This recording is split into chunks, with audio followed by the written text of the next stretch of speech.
Did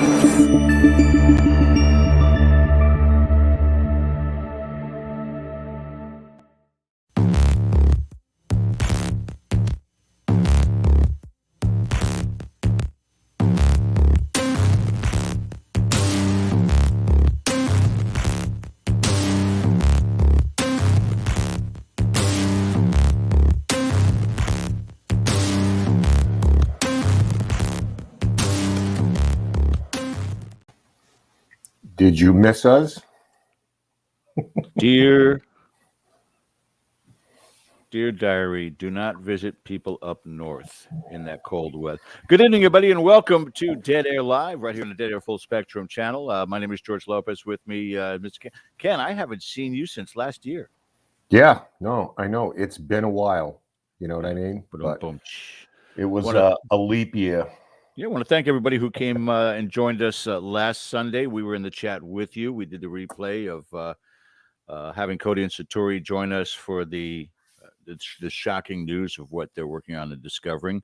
Again, always anybody that's joining for the first time, I always recommend going back and checking out these previous videos. Some things in there that are mind-blowing, what's happening right now within the paranormal field.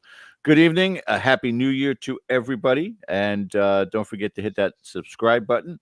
Also, the thumbs up and the reminder bell.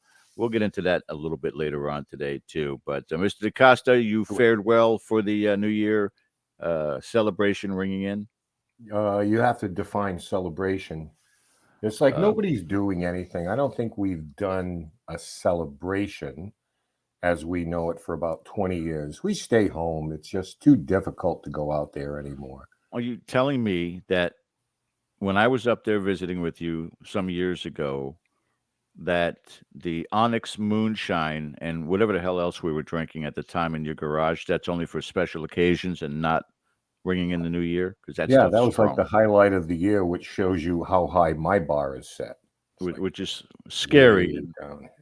Just a warning for those of you out there who do know Ken and myself. We wound up doing drunk dialing to Jason Hawes, so you may be next. Just be aware. Probably one of the main reasons we don't drink anymore, Ken, is we don't want to, you're just a phone call away. Hey. No, I mean, listen, I remember years ago, I had everybody over my house. I made breakfast for them in the morning. There was debauchery. I woke up to people sleeping everywhere and with everybody else. And it was kind of like that sort of thing. It's too difficult now. You've got to dodge state police spot checks and, people who insist on getting in their car after merriment and putting everybody in danger. So I don't know. It's just kind of the way we're conditioned now, but I'm perfectly okay with it. My wife was asleep by 11 o'clock. So basically I sat here in my office and went like, okay, I guess I'll watch the cartoon ball drop. I don't understand why they should just record that every year and play it on a loop and just superimpose the year on it. It's like, yay, let's all go home. Yeah, download the app. That's all. All right, now it's midnight. No, it was weird too because my dad, God bless him, 87 years old, and he decided he's going to stay up and watch this. However, it was around 8:30 where he wanted to watch the Dick Clark's New York ball drop celebration, rocking New Year's Eve, except he had no idea who any of these artists were anymore. No clue. Him? He's like, where's Frank Sinatra? Right. Not going to make an appearance, Bob. Right. Bobby Vinton is not going to be a part of this year. Where's Tony Bennett, for crying out loud? Yeah. So it was a culture shock for him. I said, go back to watching your war pictures and I'll let you know about 1:45. So that's what we did. And the same thing, just, as soon as the ball dropped, good night, and that was it. I couldn't even find a Three Stooges marathon or a Twilight Zone marathon someplace. That used to be like the thing. Really? Yeah. I mean, and I couldn't even find it anymore. Well, they don't put Three Stooges on anymore because it's too violent. Yeah. People are slapping each other and calling each other porcupine and stuff, and people get very offended on that. And as far as the Twilight Zone, I mean, that's what YouTube is for these days. Scariest stuff on there. Yeah, unless you still have cable, which I don't, and can subscribe to TV Land. But I'm sure TV Land has a streaming service by now also. But got to search around. It's unbelievable though. How some of these things just are now looked at from a different perspective, and there's still a big thing going on about Blazing Saddles right now. How it was such an effect. It was a different time. It was a different time. Let Looney it be Tunes. for what it was. Looney Tunes was They extremely did violent. Looney Tunes. I loved it. They had to redo Looney Tunes. I loved it. Everything was blowing up, but it was incredible. But we digress. Happy New Year to everybody, and we are into a new year, and we're kicking it off with a bang with some very, very good friends of ours and part of the KGRA family, part of the paranormal family. Mr. DeCosta, if you'd like to introduce our guest tonight. Sure. Tony and Cherie Rathman are founders of Entity Voices Paranormal Investigators, and they've grown their team to something that's a little unique. 3 couples are involved in doing this, and they travel the country to record and document instances of paranormal activity. You can catch them on Monday nights here on KGRA. And without further ado, we're traveling a little light tonight because there are some illnesses involved, and that is to be expected this time of year. So we hope everybody's okay. But let's bring them on. Tony and Cherie Rathman, Chris Allgood from EVPI. Hi, guys. How you doing? Hi. Happy New Year to you. Happy New Year to you. Yeah. Yes, it's been a strange last couple of New Years, and I don't know about 20 years, but at least the last 2.5, 3, not much has happened. So we agree with that. Yeah, there's a lot of challenges, trials, and Yeah. it's all good. You ever plan an investigation on New Year's Eve? Oh, I'm sure we have. We've done Christmas. Actually, yes, Christmas yeah, we've done. Christmas, when we I'm don't sure have the we kids. have. I can't think of where it was, but I'm sure we have. I'm sure. San Carlos. We don't have the kids at that time. Oh, we did Yeah. do New Year's San Carlos. That would seem to be a hoot. You want to talk about trigger objects in Singapore theories? Everybody with noisemakers and funny hats and welcoming in the new year, and you just hold the recorder. And how about you? I mean, that would seem to me to be a good time to get out there. Yeah, I agree. From what I understand, we are missing Audra, Ron, and Lourdes due to extreme hangovers from Friday night. Is that correct? Chris, you're muted. There he is. There we go. Hey, Now you look, can hear he's me back. laughing like stupid. Yeah, back online. Back Yeah, online. unfortunately, Audra came down with COVID right before New Year's, so we have been isolated. She has been in her part of the house, and I've been sleeping in my office. So you get the access to the computer, and she gets the access to streaming services, and never the two shall meet. But I actually get the streaming services on my computer, so I'm good to go. Both So worlds. you have all the necessities. It's just That's roughing correct. it out there in that front room. Yeah, exactly. Exactly. Well, again, I want to thank you guys for taking the time and joining us tonight. We had the privilege a couple of weeks of being on your show, Ken and I, and again, seems to be this aspect, and I want to thank again Bill for everything he's done, bringing all of us together on this channel on KGRA and also on our individual channels on YouTube. But it's neat, like-minded people that we get into discussions about evidence and about the paranormal field. That it's fun. We can enjoy it, and yet we can still have our own differences about this, but have a intelligent, have a collective mindset, trying to figure out what this field is doing for us, what the evidence is doing for us, and what's it all about. So I would like to say thank you guys for all the effort and all the work that you do. Thank you. Thank you. having And us. thank you for inviting us on. And we're looking forward to any discussions you guys want to have about this stuff. Oh, there are plenty. Yeah. No better subject to have a discussion about. There are. Ken, you want to start us off, sir? Go ahead. Yeah. Again, welcome to all of you. Thanks for being here tonight. And our best to everybody who couldn't make it. That's a little bit under the weather. I hope that they get past that really quickly and everything gets back to whatever our new normal is. I kind of wanted to start off in a variation of the theme, because typically the normal question is, how did you get into this? And, you know, there's plenty of time for that because there's only 3 of you here, so it's not going to take up a lot of time. But I guess I kind of wanted to start with, you've spent these years in the field now. And if you want to talk a little bit about how you came to it, then, you know, feel free to do it.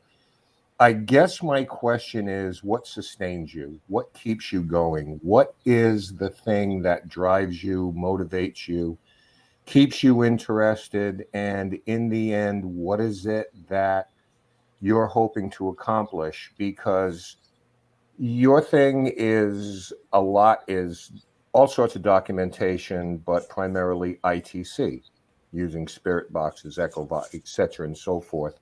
It is direct communication with you. So in the end, what is it that you're looking for? What is it that you're going after? What is it that you hope to find? How about Tony, Cherie? You can start us off here. All right. Well, we started about 12 years ago. And when I say we, I mean Cherie. And she literally dragged me down the path. She requested a Valentine's Day that we do something different. And she said, I want to go ghost hunting. Well, I appeased that request and we went. But it was what we captured that continued us down the path, and which still continues us today. But we turned our focus on EVPs. And the great thing about EVPs is that no matter what other gadget you're using, whether it be a FLIR imaging camera, or, you know, a motion detector, or shadow detector, or anything in between, K2, you get a series of beeps or flashing lights, and that's what you have to determine is your activity. What we found so fascinating about EVPs was not only did we get a response to something that we asked, but we can tell whether it's male or female. We can tell if it's a child. We can tell what language they're speaking, or if there's a specific dialect. We can tell an emotional mood, whether they're upset, angry, hurt, sad, depressed. There was so much more information that was conveyed in an electronic voice phenomenon that it was what we absolutely loved and went after. And then from there, a few years after, really focusing on EVPs, that led us down the ITC road. Mm-hmm. And we expand. Right. Right. Okay. Chris, how about yourself, man? So when I was really young, trying to make a long story short, but that's hard to do. So my father in our hometown, a small town in Nebraska, his father, you know, took care of the cemetery. And when my grandfather passed away, my father took over that. And when I was 5 years old, I was playing in an area where they would bury the no names, the children that they didn't have money to bury. It was called Poor Man's Holler. I was playing down there, and my dad called me up and he said, "What are you doing?" I said, "I'm playing tag with the little boy." Well, that was my first experience with the paranormal. And then throughout my life as a kid, when I was 12 years old, I had an extreme experience that scared the hell out of me. But at the same time, I actually had an apparition approach me in a house, and it looked like the apparition. It was an older lady trying to speak to me. And there's a longer story behind that. We don't have time tonight. That one takes a while. But I noticed that I was extremely sensitive to spirits and energies that I experienced. So when I got old enough to where I could either get someplace on my own 2 feet, or I could ride a bike, or once I started driving, anytime I found something, we lived in Phoenix at the time, that I could find that was haunted, I would go and I would, what we called back then paranormal investigating, compared to what I call it now, is completely different. So I've been sensitive my whole life, been chasing. My father taught me that anything that scares you or intimidates you has won and has beat you. So don't let anything in life do that. So when I found something that scared me, I started chasing it because I didn't want to be afraid of it.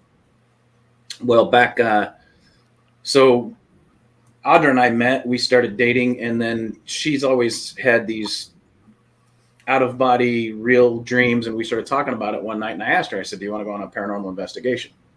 And she goes, a real one? And I'm like, yeah. She goes, you do that? And I said, yeah, I've actually been doing it, most of my life. Just started getting into it seriously a few years before that. And then we started going out and doing investigations, and that's where we met Tony and Cherie. And then to add on to that, 2 years ago, I had a week near Thanksgiving where I had 3 minor heart attacks, and then I had a major heart attack that should have killed me. And ever since that moment, my sensitivity has spiked to the point to where it's just incredibly nuts. The messages, the feelings I get, the energy I pick up in locations. So to be honest with you, I've been chasing answers of why I get these things, why I feel these things, why I can sense these things. And I've been chasing it since I was a kid. I want to flesh that out a little bit, but I need to ask you a question. And what do all of you think on this? Is it possible to spend enough years doing this that eventually some type of ability comes to you? Yes. Through osmosis or whatever, where you can start off, as not anyone who is sensitive to anything, but if you're in it for 10, 15, 20 years. Hi, Ron. Hi, Ken. Hey, Sorry, buddy. crazy weekend, but thank you for having me, Oh. and thanks for letting me come in tardy. Yeah. Hey, thanks for coming. Happy New Year. Happy New Year. Too much sir. party, Ron. I wish that was. Yeah. But to finish my thought on that, because I hear people all the time that have gotten into this, and then suddenly out of nowhere, they claim to be psychic. And I knew them before that, and they were as psychic as this tea mug that I have here. Now, I'm not saying that someone is trying to deceive anybody, but is it possible that in doing this for a prolonged period of time, that this sort of thing can just happen and come to you, where suddenly you develop these abilities? What do you think? I believe in it. I can tell you, if I go dry into so what I do on an investigation is, and Tony and Cherie, we've been on, can't tell you how many investigations together. First thing is I walk the entire location by myself. And the reason I do it is to connect with the energy of the location. So I can get a feel for the location. I can get a feel for the history of location, and that helps me connect with the location. Now, people that go out, to me, I can go into a dry location, and if I don't do that previous walk, I can go half the night before I connect with the location. But locations like the hospital in Ajo that we were at hundreds of times, I felt like home every time I walked in the door. And it's before you even pull up, the building knows you're coming. And it's weird to say that, but you can actually feel it. I mean, Tony and Cherie, with that location, they've actually felt it at times too. So I feel that, yes, when you adapt to it, the more you investigate, the more you adjust to the energy of the locations that you're in, and the more you can feel it. And a lot of people might not think that they have that psychic ability, but we're all energy. You actually do. A lot of people just choose to ignore it. Yeah, if I can jump in on it too, first, that was excellently put. Chris always has an awesome way of explaining things. I would say that when people who are sensitive, or people who claim to be able to use the clairs, they will often say that their favorite tool or device in an investigation is themselves. So when you look at the mechanism or the tool being the human entity, right, then we all have the same parts pretty much, just like cars would for the most part. We're all running on the same DC current. We all have the same things going on, things that would feed that kind of a phenomena like calcite and magnetite, which are part of the pineal gland, creating an electromagnetic field themselves. When you look at the components, I don't think it's a question of that people can or can't do it. I think the phenomena that you're speaking to, and I mean social phenomena where suddenly everybody's a psychic, I think a lot of that comes with the instant gratification society that we're in. I think that people can get to that point, but everybody wants to be Michael Jordan tomorrow. Everybody wants to be the all-star tomorrow, and they don't want to put the time and the work in to develop. Any really talented mediums, they meditate, they do readings and sittings, and they actually put the work and the discipline in.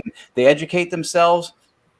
So I think there's also aptitude. I think some people will have a greater ability. You may have a better ability to be a basketball player than I do, partly because I am short, but could be skills also. But some of it could be aptitude. Some of it could be, applied intent. But I think for the most part, I think that a lot of times when you see somebody who's claiming to be extremely psychic and gifted in that sense, and it doesn't seem like they are, it may just be premature in a lot of cases. I think they want to already be there without the overnight sensation thing. I think that's that may be part of the problem.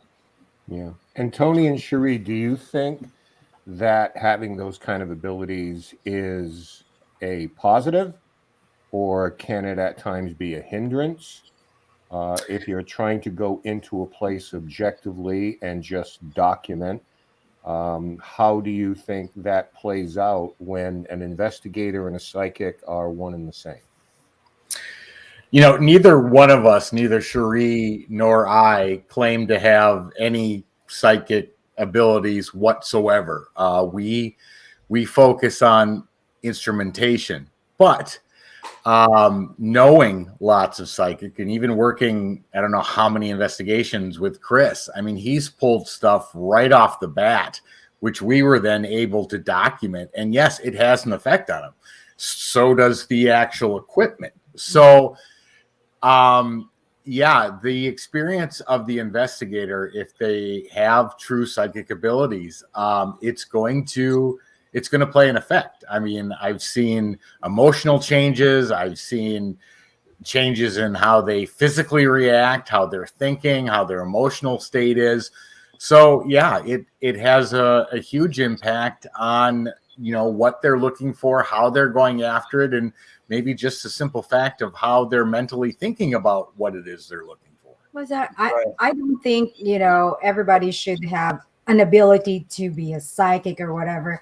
If it's there, it's there. You will feel it. It's always like whenever you go to a location, once you feel it, regardless you don't have a psychic ability or a medium, you will still feel it. True. But I also think that the longer you do it, because Ken, part of your question revolved around, if you spend a certain length of time in it. Yeah. It has had changes on us that have nothing to do with psychic ability, but I guess some of it might. I mean, the fact that 5-6 years ago, we were able to start hearing EVPs on a more regular basis than we could prior. Now, if you call that sensitive or psychic, well, that would be about the only example I have. But the communication grows, what they're willing to share grows. So, the more time you spend in it, the more things, more doors open for you. Yeah. And Tony, you know what? Something that you brought up a lot in the past on our shows, and we don't want to get into the concept of thinking psychical is a one-way street. Like psychical abilities is only something that we receive that comes from the nether, right? Psychical communication or connection is a two-way thing. Right. And a lot of times you pointed out on shows before, and I love that you always bring this up, that there are many instances when you'll ask a question and then the answer will happen out of the box or even on an EVP before you finish the question. Now, if you're going to attribute that to something like consciousness, then you're talking about some level of psychical abilities, be it collective consciousness or a one-on-one telepathy scenario. But that's part of the game. And in that instance, you probably do have more of an ability than you may realize, because your level of evidence capture kind of speaks for itself. Well, thank you. And you're absolutely right. I mean, it's based on terminology and what we call the real mystery is what consciousness is, how it reacts, does it survive death? And then there's the age-old question amongst paranormal investigators that says, when we pass, does consciousness go back to the universe? Or is the universe constructed by the fact that consciousness entered it? And, if you talk about anything paranormal, you always have to refer back to consciousness.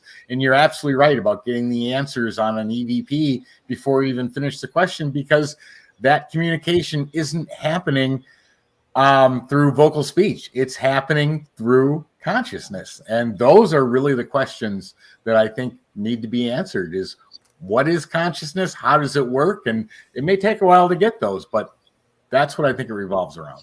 Yeah, and so much of it revolves around your intention as well, Oh, yeah. in terms of your approach. Let me ask you this. I'm going to assume that at some point you have all worked with a psychic, because I know from your work, you're essentially, in my mind, documentarians. You are trying to record and have something tangible. But I'm going to assume, like all of us, eventually at some point you invite a psychic along, or because you just want to see how this correlates with each other. When that happens, because your approach is so centered around documentation, how do you work out that dynamic between documenting and someone's impressions of a location? Do you allow them to do their thing? Do they participate in you? Are the two things separate, or do you just kind of pick people that you're pretty sure that you can work together? Well, I'll start real quick. We don't usually not take somebody because of the way they do things. I mean, let's face it, we're dealing with a subject matter that there are 1,000 more questions than there ever are answers. And we have very few answers of how the paranormal side works. So somebody doing something differently or unusual or in a way that's not the norm, to me, at least, that's a plus, because let's see what happens. Now, you do have to take what evidence is captured, which is why we're so big on making sure video cameras are running, digital recorders are running, parabolic mics, photos are being taken, so that we can re-look at what was captured and then go through the details. Okay, was this empirical evidence? Was this just a feeling? Is this something that we can clearly say is not explained by typical phenomena or scientific explanation, to even begin to place it into the paranormal category? Then from there, you got to look at all of the options of what we think we know today, what's occurred for other people at other locations, and make that evidence that's captured across the country and the world by variety of people and shows that consistency. Does it follow that path? So there's a ton of variables that have to be applied that aren't typical in other subject or scientific methods. Yeah, it can happen. And I'm going to jump in real quick here, because it's something Ron said before. When you talk about instant gratification, I think I'm attributing that to the right person. I know that for me, we've had instances where early in the game, when we formed a team, we brought a psychic in, like, this should be something that's positive and can help us. And what I found happens, and what you got to be careful about, is that you can go to whoever has invited you in. The psychic is immediately, they're sitting in that chair. This is what they think. This is what they're doing. This is who they were. And you run the risk of them diminishing what you're doing, which is a process. And there are steps to it in favor of the instant gratification. So this is why I ask about the dynamic, because to me, there has to be a mutual respect. Now, I don't care. Typically, the way I do it, the psychic can go in before we do, give their impressions, we write them down, and if there are certain areas or whatever, then we might focus on those to see if it's this room or that piece of furniture. And I've been lucky to work with people who will stay for the investigation, but they will allow us to go through our process. In one case, we were invited in. We invited a psychic in. We did a follow-up, and when we got there, the psychic was there in the house, and she was very embarrassed. It was very awkward. She says, "He called me. I'm sorry. I didn't mean to not have you aware I was going to be here." And it was at that point that things just started to go down a very, very slippery slope. So this is why I say, in terms of being documentarians and hard evidence and going through a process, that can be compromised sometimes if there is too much emphasis, maybe put on one instead of the other. Absolutely. Yeah, I agree 100%. If you don't have a mutual respect amongst people who are there, whether they differ in methodology, equipment, approach, then you don't have already your collective energy and your intent is off. You have to have a respect for the people you're doing something with, or you're already faulty out of the gate. What you've described happening, it's funny because as an ITC specialist, I have seen the same thing happen with one of these.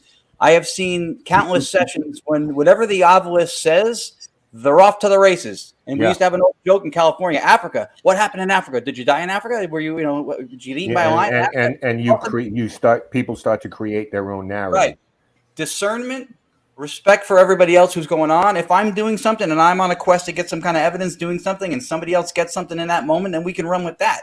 The mediums and what they pick up and do, that's correlative, like everything we do. Everything's correlative. And if you have more things that line up at the moment of a capture, that's fantastic. Or if you get a reading of something that they pick up somewhere. I've heard countless stories from my colleagues and teammates here where so-and-so Allgood picks up something somewhere and then they get something on a machine or a device that spits out a word that corresponds to that after the fact.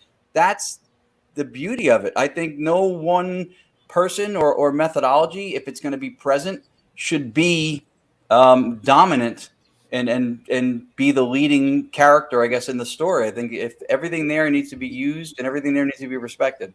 Well, see, and that's where I hold myself different. You'll see me say that I'm a sensitive. I will never claim to be a medium. I will never claim to be psychic because it depends on where we're at and the feelings I'm getting. It depends on what we hear, what we see, what I do. I mean, Cherie and Tony have been on hundreds of investigations with Audra and I, and I'll walk the thing, and that's where I place my equipment. When I get a strong feeling, that's where I place my equipment. But I'm also ex-law enforcement. I come from an operations background. I'm data-driven. I won't present paranormal evidence if I can't document it. I'm not going to go into a reveal with a private homeowner or like with the Historical Society here in North Carolina. And I'm not going to say, this is what I felt, the place is haunted.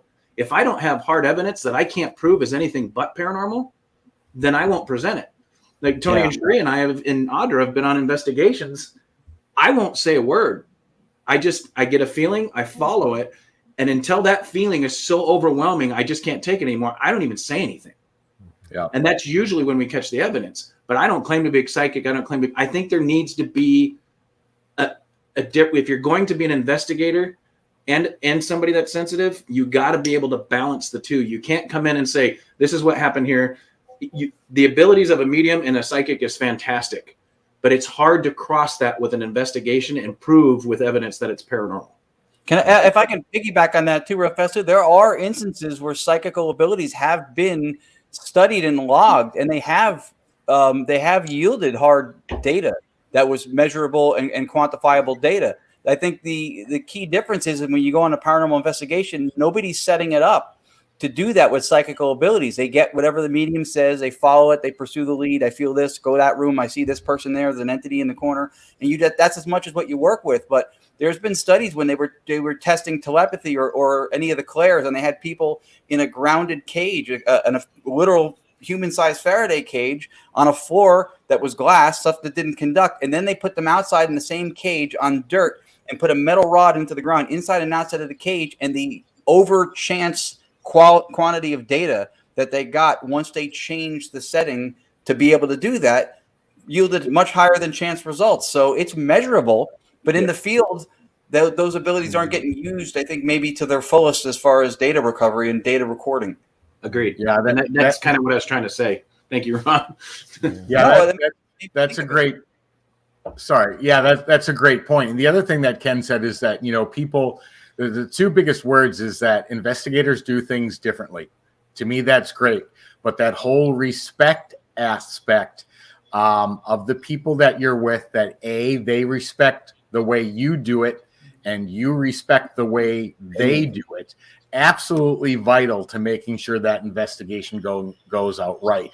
But when you can take information from a sensitive or a psychic and then get it backed up with actual captures, like we were in the Phelps Dodge Hospital, and Chris and I were standing in the operating room, and Chris says, there's a woman in here. Mhm. And literally 2 or 3 seconds after that on the recording, the woman says, "You're right. I had no idea she was there." How, he knew it. He said it. And she literally responded in one of the clearest EVPs we've probably captured out of there. So It that validates was the it. Well, it validated what he was sensing. We were able to capture it on recording with him actually saying there's a woman in here. That's where the field gets moved forward, because you can take those individual circumstances and individual ways of investigating and line them up like pieces of the puzzle to start to give you a bigger picture. Right. Yeah. If you just tuned in, you're watching Dead Air tonight. We are with the people from Entity Voices. Their show is on Monday nights, right here on KGRA. Cherie, Tony, Ron, and Chris tonight. Before we bring George back in here and kind of reconnect with him, ask you to indulge me a minute because I want to go in another direction here. Do we have a destination, or is this just a journey? Because this, and this is what I mean by this. A lot of times you will hear people say, here's my mission, to prove that ghosts exist, to prove that the paranormal exists. Now, in the same sentence, if you're reading their mission statement on a website, let's say, they will say, we arrive as skeptics. And then they say, our goal is to prove ghosts exist. I don't know if the two reconcile each other necessarily. I understand if being skeptical is part of the process to get to the point to prove or disprove, I don't have an issue with that.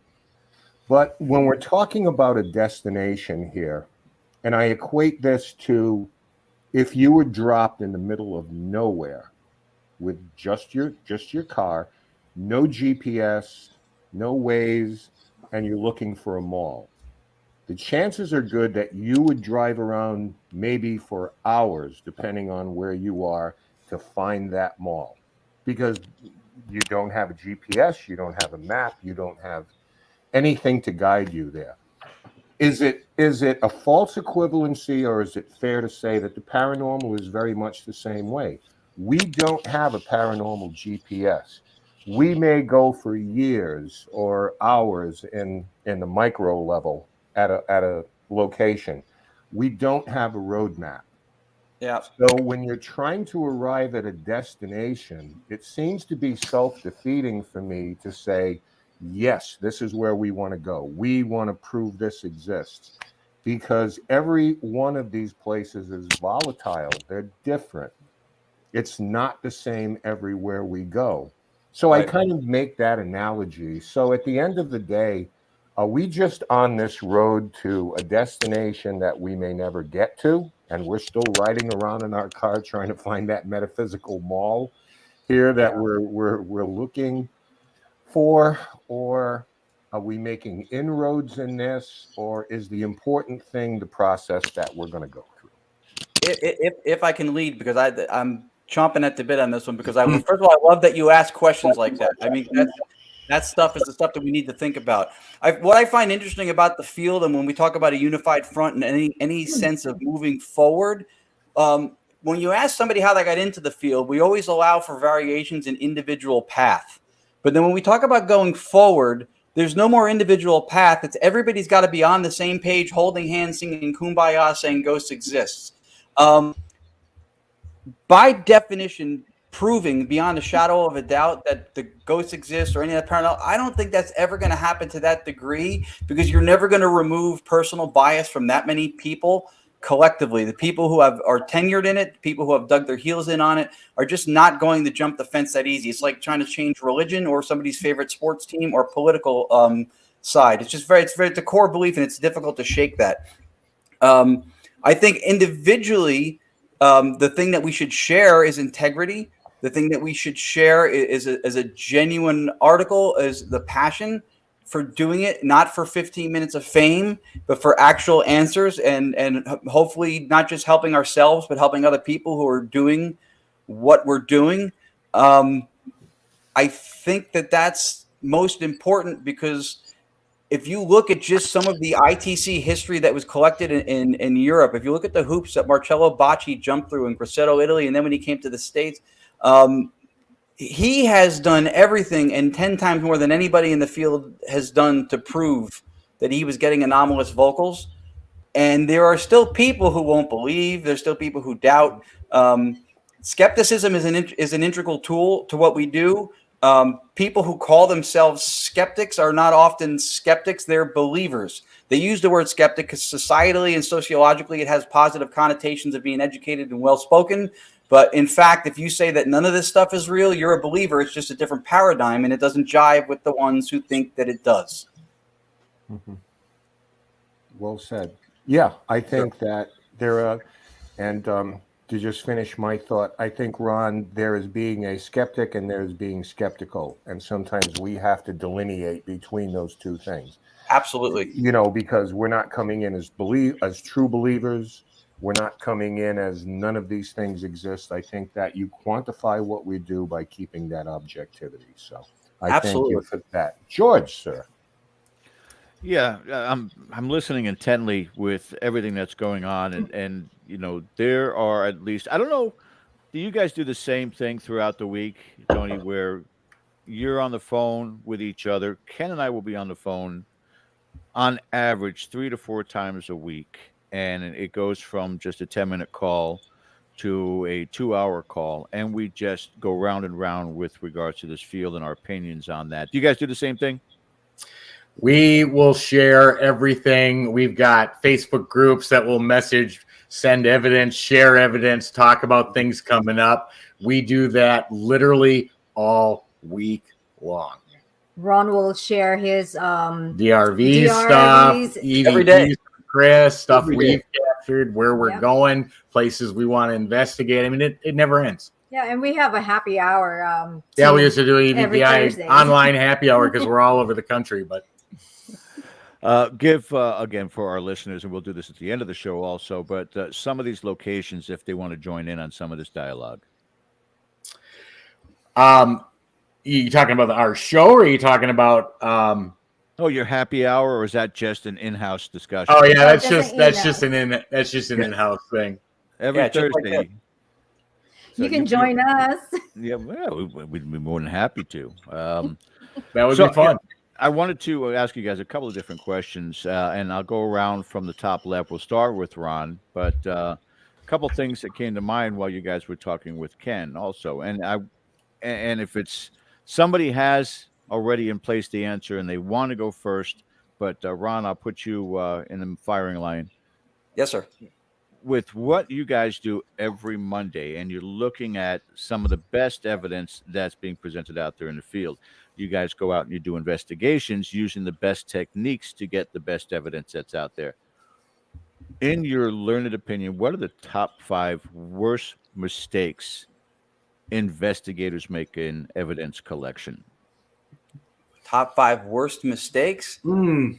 I would say one of them that's pretty common. Chris, if you want to go, I mean, I have some, and I'll say this before I say anything else, is that I've probably made every one of them at one point, and try not to continually make them, because there's no, we're all human and we make mistakes. But Chris, if you go ahead, because I know how that feeling was. I was like that on the last question. I was like, I can come up with 5, but I feel like you're ready to fire. Go. Well, you'll hear a lot of people say, you'll hear us say a lot on our show, and I specifically, situational awareness, history of a location. What kind of environment are you in? Who's in the room? In the environment that you're in, how many people that are with you on the investigation can be heard? Situational awareness can give you all 5 of those. You have to vet everything, including materials that are in the building that you're in, the weather, the sound coming from the exterior, somebody in the room that breathes, somebody in the room that has pants on that make noise when they walk, that might be. You have to know everything. I mean, I come from a metaphysical side where I'm sensitive, but at the same time, I said earlier that I'm data driven too. One of the main reasons I walk the location before is not just to connect with the location. I'm looking at doors that are open. I'm looking at windows that are open. I'm looking at the weather outside. I'm looking at anything that makes a noise when I walk. I'm looking at the Phelps Dodge Hospital, for instance. If it's a windy day, we were getting bangs that we couldn't explain. Well, I wasn't satisfied with that. So one day before Cherie and Tony showed up, when Audra and I were at the hospital waiting for them to show up, I climbed up on the 100-year-old dilapidated roof that I probably shouldn't have been on. And the bangs that we were recording and hearing it was the wind catching the elevator shaft door at the top. So I took my tools up there and I screwed that son of a bitch shut, because that is contamination. That's contamination. You have to know exactly where you're in, the weather conditions, the floor you're on, the windows that you're dealing with, the concrete that's involved in the building. And that's the beautiful thing about having multiple people involved in the investigation, is everybody has their little piece to add to the investigation. Chris, when you're talking about this, what is your favorite way of making sure all of that is listed? Do you have a notebook? Do you document wind, temperature, day, night, season? Do you put it on the recorder? Just let you guys know, is there, 5-degree wind? We looked up, there's certainly some elements of weather that are going to be a factor, or elements of nature that are going to be a factor during this investigation. How do you have that documented so that you can go back 6 months later, look at that evidence and go, oh yeah, I remember. A lot of people are going to laugh at me right now, but I don't physically document anything. It's all up here. I have law enforcement background on top of a severe construction background. I've been in the same construction industry for almost 30 years now. I literally, for some reason, I've always been this way in my life, is I can remember details of 6 months ago, 7 months ago, we did this investigation. I will literally remember everything. And I'm not going to sit here and say I have a photographic memory, but I can tell you, when I'm serious about a subject and I'm passionate about a subject and I go in, there is not one detail that I don't remember about most investigations when I present evidence. Now, am I going to remember every detail about the entire investigation? No. But the evidence that I'm going to present to you to prove to you that I caught something paranormal, I will tell you what time of day it was, where Tony and Cherie were, where Ron and Lourdes was, what the temperature was outside. It was during a big storm. We were on the second floor. It's 18 feet above the ground. There's no physical way anybody could have been outside the window. It was raining that night. It was in August. The floor is concrete. The walls are concrete. I don't know why I remember stuff like that. I just do. I don't physically document it. No. But when we're doing an investigation, we'll document, hey, that's a noise, Yeah. Audra just breathed, Tony just sneezed. We'll document stuff like that. But as far as my walkthrough, I keep it all up here. Yeah, this is, I think, more so for the unaccompanied recorder that's been put on another floor while you guys are down in the basement. Things of that sort to make sure. One of the worst places I've ever gone to investigate because of contamination is Waverly Hills. Agreed. We haven't done Waverly Hills yet, but yeah, there's so much open access. It could be, from insects to birds, coming in and landing, and Lord knows, how much from the elements that things are happening within that building that you just can't explain. Shadows, because again, lights from cars passing outside. There's so much that you have to be able to be aware of. If you are right there present, it's a perfect example. What you said, Chris, is to go ahead and say, okay, car passing, birds are up here in that area. Right. Just so you're covering all your bases on that. Ron, I'm going to ask you the same thing. 10 worst mistakes investigators make, whether they're seasoned or brand new investigators. It was 5, wasn't it? Originally 5. Did it just go to 10? Because Chris knocked it out of the park. Went up. Well, you had extra time to think. I wanted to go fast. I did. But go ahead. My cylinders have stopped working. Whispering during EVPs. A huge pet peeve. I'll say it now as a situational awareness thing, because Chris so eloquently put it with so many subcategories of that. But one of the reasons it's important for that is also because a lot of times movement will be recorded and will get mistaken for vocal on a recorder. So I think if you have an awareness of movement at the time and you do in fact tag it, like he was saying, then you could knock that out. I think so. Sometimes that happens during playback. So whispering, not staying still, not being cognizant of other people at the location. So many times, and I hate trying to, or coming across like, the person that says, keep it down, people. But if you're walking through the location, and again, I've made this mistake myself. I'm not on a pedestal here by any means. If you do that and then somebody else is recording, you could be contaminating somebody else's recording. Just because your session is finished doesn't mean you should not keep in mind, unless everybody's on the break. So that's 3. Misuse of equipment sometimes too. I've watched somebody walk down the stairs shaking a K2 the way you would shake chicken and bread to try to make a shake and bake.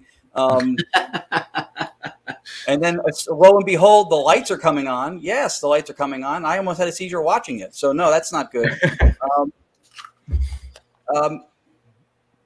Dowsing rods, I think, can be a slippery slope also. I've seen them used before. I won't say that they can't work. It's a very difficult piece of data to correlate and to use for corroboration of evidence. But I've seen people use dowsing rods before too, and I went, thank God you're not a waitress or a waiter, because you would not be able to carry more than a plate. You're just not steady whatsoever. Yeah. Or working at a supercut for that matter. So Not a big proponent of it, and again, it's one of those reinforced delusion kind of things that they argue. Well, if you put it in 2 Coke bottles, see if they cross down. No, it must be the energy of the human. Well, then it's also the motion of the human being. It's every little aspect of the pulse of your body. It's just everything that goes on with regards to it. You can't rely upon that 100%. That's where I get a little bit testy about that particular device. I agree 100%. The issue I have with it too is when you have this collective conversation about moving the field forward. If again, I circle back to it all the time, but if Marcello Bacci getting anomalous vocals in real time, like we're talking now, out of a vacuum tube radio, when the vacuum tubes were removed pre-transistor, when that's how it worked, if that did not sway everybody over to ghosts are real, then certainly this is not going to do it. No. by no means. Tony, Cherie, we've got about 5 minutes to break, so that gives you 1 minute for each of the top 5. All right. I'm gonna go first. Okay. First. Yeah. Don't go investigate, or don't start investigate without eating first. Eat first, please. But be careful what you choose to eat. Exactly. Or don't drink soda, or else dose bubbly. Yeah, well, that's true. Or eat a burrito. Yeah. No burrito. Yeah. I guess my answer would be, and I've probably got quite a few of them, but to make it quick and fit in the time, when we're talking about pictures, or video for that matter, know how your camera works. Know how your lens reflects light. He's taking notes. So thanks, Ken. Please continue. Know what it looks like if you are taking a picture of a light and you have what's called motion blur. That is not paranormal. And please know what dust looks like on a lit up infrared light crossing the lens. I have seen, I can't even tell you how many thousands of posts and people going, yeah, that's a ghost. I'm sorry, it's dust, right? Or yeah, it's an orb. Do natural energy orbs or maybe paranormal orbs exist? They do, but they don't look like that. And their dust is very easily identified, especially when it blinks in and out because it passed the light or the lens or went too far away. Know that. And then the last one is, don't be turning on a flashlight, unscrewing the top. That is clearly and been scientifically proven to be fake. Not anything to do with paranormal 10 years ago. The flashlight test? The flashlight test. Yep. For me, I think when we talked about this when Ken and I were on with you guys that Monday, and that is seeking repetitious response in whatever way that you are trying to communicate, getting that particular device to light up time and again, getting those responses time and again on whatever electronic device, including an Alvalis. Don't just start to create your own narrative based upon one word, as you were talking about Africa. Can you say that again? Can you repeat that again? This way it helps to validate that we are making contact and not just making supposition on some things that are electronically popping up. Right. There's a lot for us to cover on that. And I want to say also, and I don't know whether or not it was Chris or when Ron first came on, talking about how, in a sense, we're all, as you would compare it to cars, we're all kind of built the same. What makes us go? The scary part is I think Cody and Satori are the Tesla models of the paranormal, and they're starting to scare me, those two. So I wish them well. Completely built different. And, I hope, again, that as we move forward, there's more discoveries within this field with regards to procedure and these places that we are discovering on a regular basis. I mean, going to a location hundreds of times is like Ken goes to Paint House. When you guys do this on a regular basis, you're establishing a bond. It's just incredible. And if that bond is based on mutual respect, you can go so many places with it. And I'm thrilled. I'm thrilled that you guys are taking that mentality with what it is you're doing. Ken, if you want to come back in, what we're going to do is go to this break here in a second. Are you guys up for? Because in the second hour, and you guys stay with us also. If you're going to go to break, make sure you replenish your drinks. Come on back with us. We're going to be hitting on some evidence that you guys provided for us, and so we're kind of turning the tables on you. As you would do on Monday with guests bringing in their evidence, we're going to be talking about your evidence. Are you guys also up for a couple of phone calls from the chat? Sure. Absolutely. Yeah. That'd be great. Very good. Ken, what kind of evidence are we expecting here? You've been looking at it, and you've been keeping it secret from me so I get my first raw reaction. So what are we looking at here? Well, then I'll spoil the surprise then. No, what I've picked out are some things that I think correlate to different aspects of investigation.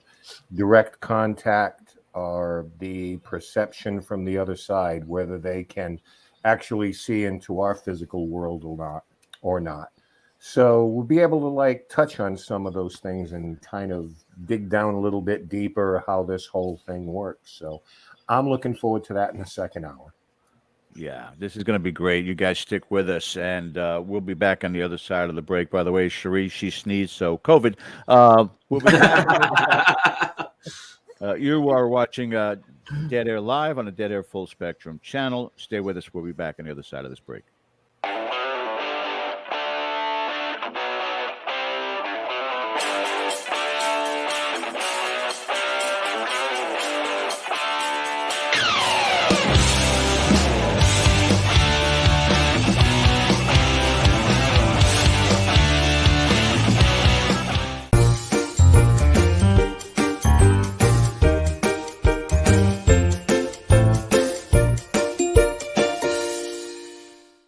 Hey members, the new KGRA-DB app is now available on iOS and Android devices. Gain on-demand access to any KGRA-DB programming. Download any show directly to your mobile device to listen or watch on the go. Go to the App Store and search KGRA-DB. I don't want to talk about it.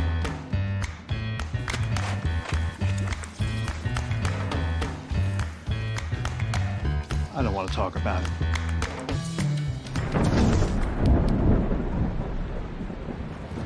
Families don't have to talk about everything, but they should talk about how to plan for an emergency. Get tips and resources to make your family's emergency plan. Welcome to the new KGRA digital broadcasting website, thekgradb.com. Here you'll find great new content, including the KGRA Classics, great shows from our archives. You'll be able to see the show times and information so you can see what show is currently on air.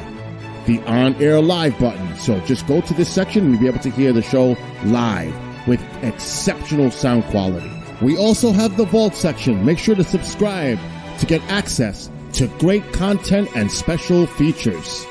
We have the make content for our latest news and events, so make sure to sign up and you can be part of our forum. So make sure to check out the new KGRA digital broadcasting website, thekgra.com. KGRADB.com. We look forward to seeing you there, and we hope that you enjoy the new website.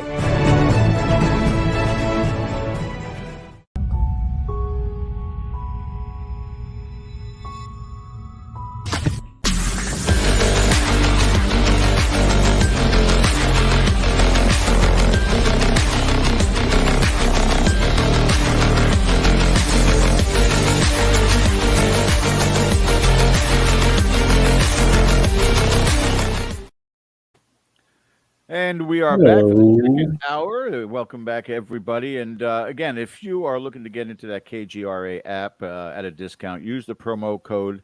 Ken DaCosta died in 1993, but nobody told him. Just stubborn. I tell you what. But I want to thank you guys again for coming back with us. Always a request to hit that subscribe button, the reminder bell, and also smash that thumbs up. Just smash it. Smash it like you were saying goodbye to 2021. Yeah, take a hammer to that year. Son bitch. You got some great stuff upcoming also. I think we have scheduled, and again, just like the old wrestling cards, schedule is due to change, subject to change. But right now, our good friend from what's that show that it was not a popular show whatsoever. Oh yeah, what is it with the psychic and the cop? Yeah, Steve DeShavi is returning with us next Sunday night. You guys want to make sure you check that out. Hide the kids. Yes. Put the censor card up in advance. But he's always a lot of fun to talk to about this field and so many other things also. So we're going to get in discussions with him. But that is for next week. For this week and for the second hour, we're bringing back on our wonderful guest, dear friends from Entity Voices Paranormal Investigations. We've got Tony, Cherie, Ron, and Chris. Welcome back, folks. Oh, you guys still here? Oh, okay. It takes a while for the ambulance to get up to pick up Cherie, so we've got time. Okay. Oh. Yeah, that's going to leave a mark. Yeah. there, and there. That's the way I like it right there. Oh, that's good. There you go. So, before Ken hits you guys up with the evidence that you provided to him, and then we'll get to the calls. I'll put the number up here in just a few seconds. Tell everybody what plans you have for the show and as investigators for 2022. Anything already on the calendar? We have had multiple discussions with the team about what to maybe change, what to maybe add, what to maybe improve. We're still in those discussions. And matter of fact, I think Cherie said to me just, what was that, New Year's Eve? Yeah. You said let's do another call. I wanna make sure 2022 comes off the way we want it to. But we'll probably be hitting some subjects on a deeper level, taking a look at some evidence not yet looked at, some people's abilities not yet looked at. I know from my side, but like Cherie said, we want to get a meeting with the other teammates to talk about what ideas they would like to see happen for it as well. Chris? As far as the show, I get it just same as Tony. I mean, of course, we want to move forward. We will continue to have great investigators on showing great evidence that they've captured. I mean, that's the basis of our show, and it helps Paraunity move forward and show what other people have out in the field. We do have in May, we have a investigation scheduled for Trans-Allegheny, which Tony and Cherie are going to be at, and hopefully Ron and Lourdes can attend. They're not sure yet if they can make that investigation.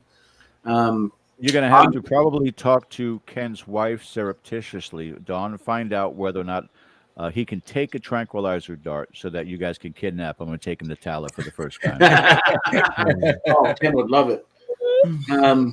Audra and I will be at Gettysburg Battlefield Bash in August. We'll be up there to we're going to meet up with Anthony Simonelli and hopefully Ron and Lourdes and Tony and Cherie haven't committed to that one yet. Hopefully they can make it. If not, we've got a lot going on this year. But Audra and I are also involved in with the Montgomery County Historical Society. We started private investigations at the 1830 plantation home of Dr. John Montgomery, which was the only doctor in Montgomery County, which was founded in 1779. It was the original county in North Carolina here.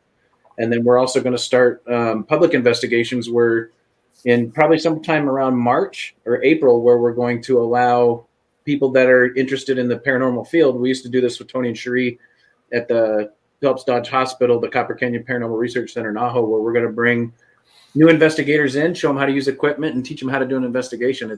We've got some really good evidence at this location. It's pretty cool. And finally, Ron. As far as the show goes, I'll also give a third vote of confidence to what Tony had said up front. That was one of the reasons why we were and continue to be grateful to be added to that show. The original 4 was Chris, Audra, Tony, and Cherie. And when they asked us to join, that's one of the things we continue to be grateful for. Not just because they're great people to work with, but they actually do all care about everybody as a collective as much as any one individual. And it comes across in things like that, where everybody wants to make sure everybody's happy, comfortable. As far as individually goes, in 2 weeks in upstate New York at a paranormal meetup, I'm doing a lecture. My presentation is called ITC, The Invisible Art. I have a book that's going to be out sometime this year called Paranormally Speaking, Knowingly Talking to the Unknown. Very good. Working on the second one now as we speak. And then hopefully return to the Jersey Power Unity Expo. We ran an ITC exhibit there last September. It was phenomenally fun. We actually did live direct radio voice sittings on and off throughout the day, and people came in and collected evidence. And then some people wouldn't leave the room because they were hearing vocal responses in real time. It was fantastic. And then I think at the end of March, the Rochester Paranormal Winterfest, we're also speaking at that as well. Excellent. Wow, keeping busy. I'm actually going to be doing a lecture called "How to Use Doritos and Soda to Your Paranormal Investigative Experience." Dowsing I'm gonna want to rods. see that. Dowsing rods 101. Use it to your benefit, without question. That's all. Ken, I know we have a caller in the queue, but we want to get to the evidence first, or we want to take this first call and then go from there? I think we'll probably take the call so poor Ron doesn't get there, because I know I had a couple of more questions that I'm actually going to put on hold for another time, because I guarantee we would never get to these clips if we got into them. So right now we're going to welcome Ron from Minnesota on Dead Air tonight. Hey, Ron. Happy New Year. Happy New Year, Happy sir. New Year to everyone, and thank you for being on tonight. Thank you for having the show as always. And We didn't have anything else to do, so I have a good car design for you guys. You know, that thought about designing a new car idea without rear view mirrors. Right, Yeah, you don't want to look back. It's Just look forward. There Go we go. first, you don't need him anyway. like that. So, yeah. Anyway, a quick question for all of you. There's a 2-part question I have, because it's holiday, so I had to throw in an extra one. So everyone can answer at in turn or whatever at once, whatever. What is your biggest debunker case that you've worked on? Not that you were trying to debunk it, but when you found out it was not real, it was like, oh, I knew it was that, or you got the answer, you understood it, and there's no more question about it. What was one of those cases? You don't have to necessarily give the location, but then the other one is, what was one that was really discovered and holy crap, there's really something going on here? Why don't we go left to right up top there, Ron? You nodding your head too? I have a not one. Yeah, it was actually funny. We were at a place in upstate New York. I'll make it really short. One of the people who was part of the group whispered and nobody knew it. And they had the owner of the place and everybody was excited. It was one of the best EVPs you had ever heard until it wasn't. Because somebody didn't think it sounded right and went and checked the video camera. And then sure enough, it was a human being. So that was one of those ones when it was like unbelievably good until it wasn't. Wow.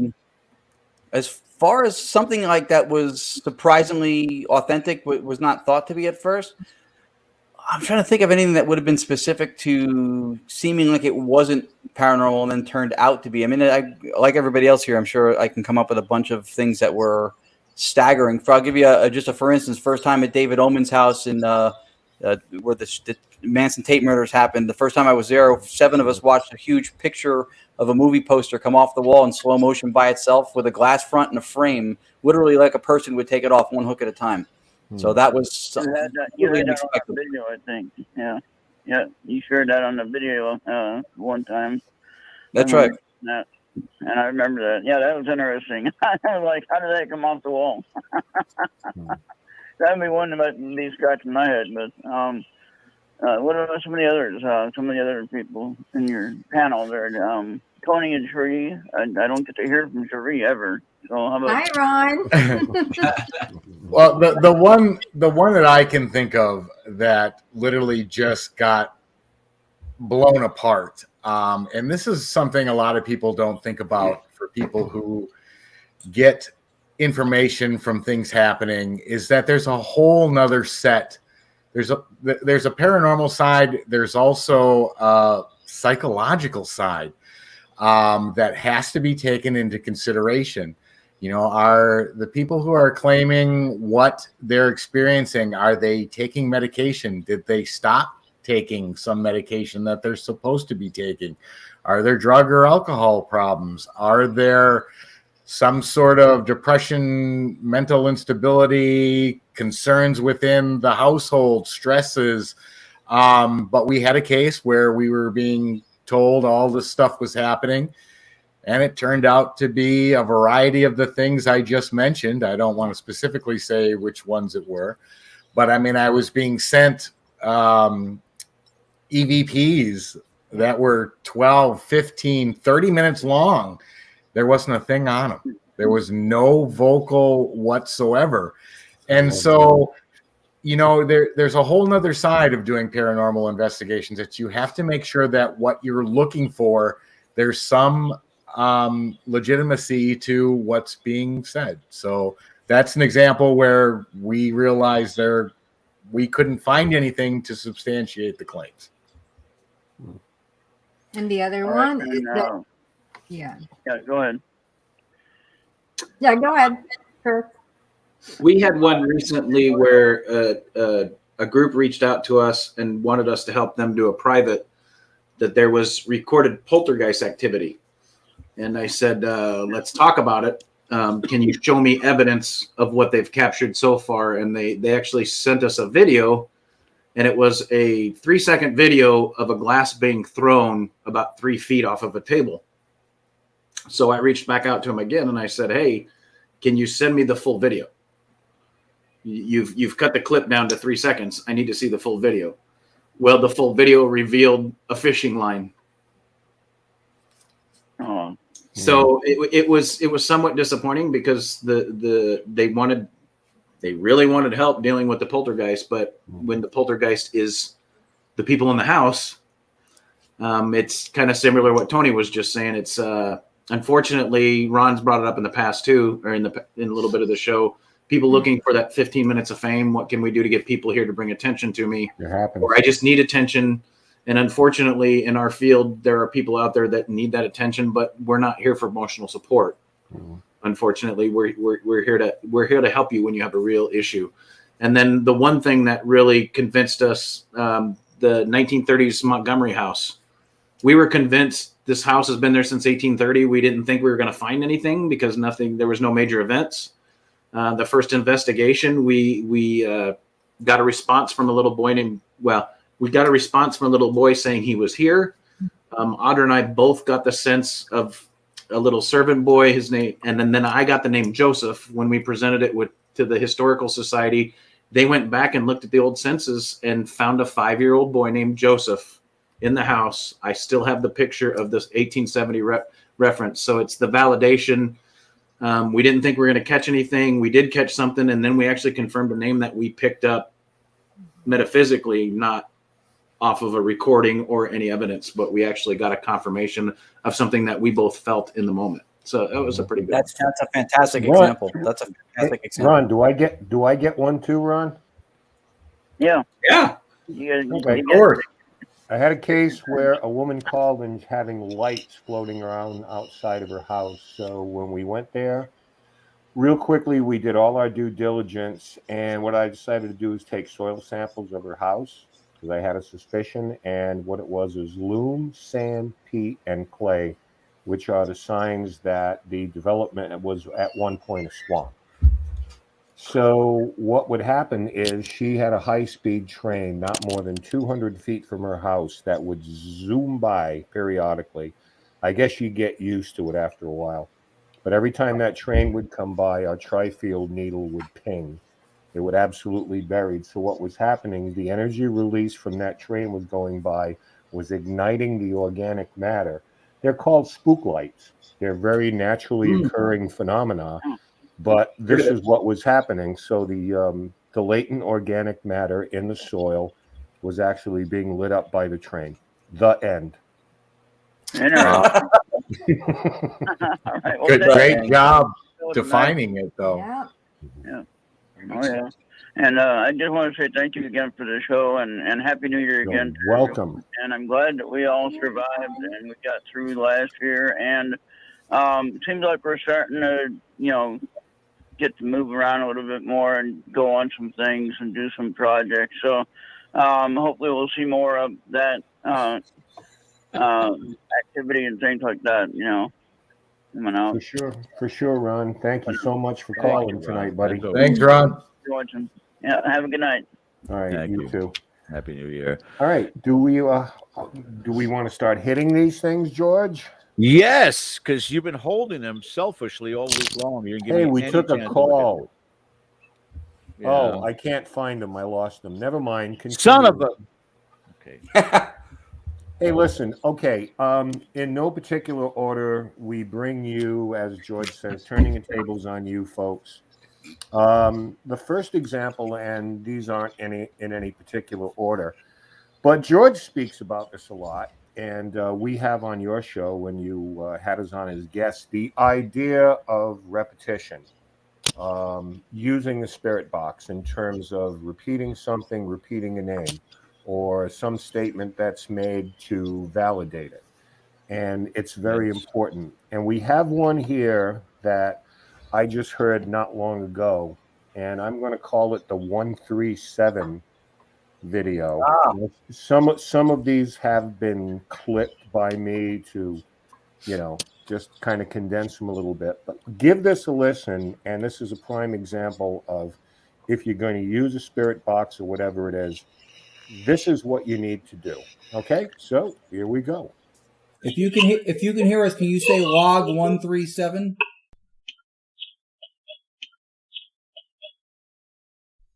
Would you be kind to repeat the log number 137, please? Like that we know you're listening to us, that you can hear us.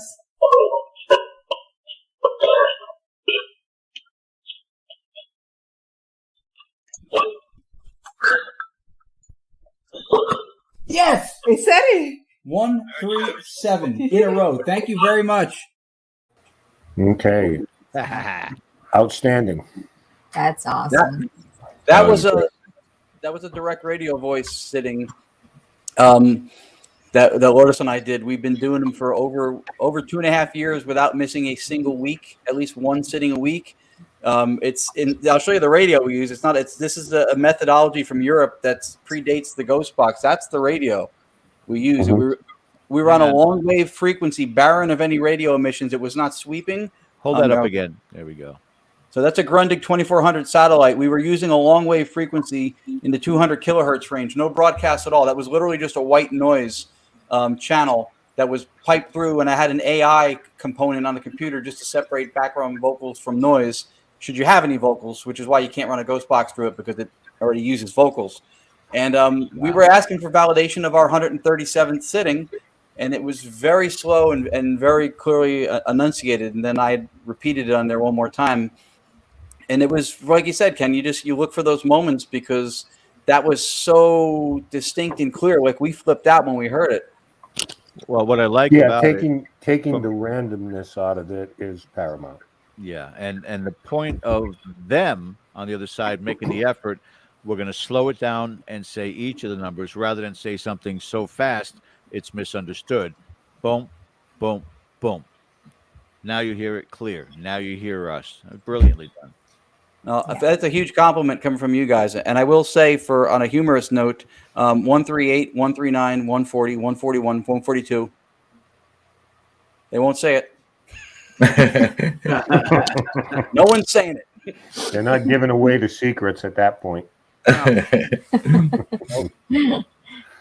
want to move into another one. Now, this particular one was at a location that everyone's pretty familiar with, the Shanley Hotel in New York. And I think this is an example of being listened to, where an entity is on the other side, because we know that place hosts a lot of paranormal events, ghost hunts, so forth and so on. And a lot of paranormal celebrities are guests there, and they run events out of it. And in this particular case, whomever responds to you starts to refer to what you would see at one of these typical events. So I'm going to play this, and we'll follow up on it. Here we go.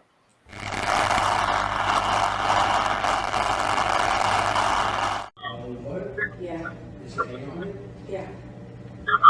Why are you going to dump it out?